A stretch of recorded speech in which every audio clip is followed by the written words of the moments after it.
আমরা কি হাসবো না কাঁদবো মাঝে মাঝে খুঁজে পাই না।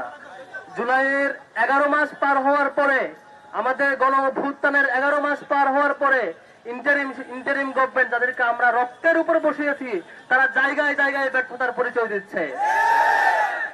আর সারা দেশে যখন আওয়ামী লীগের 300 এমপি পালিয়ে যায়, বাইতুল মোকাররমের খতিব থেকে যখন একদম পিয়ন পর্যন্ত সবাই পালিয়ে যায়, গোপালগঞ্জের গুটি কয়েকের লাফালাফি থেকে আমাদের মাঝে মাঝে হাসি পায়। আবার দুঃখ ইন্টারিম গভর্নমেন্টের এই ব্যর্থতা থেকে ইন্টারিম সরকারের প্রত্যেকটা প্রশাসন, প্রত্যেকটা ক্যাটাগরিতে চরমতম ব্যর্থতার পরিচয় দিয়েছে।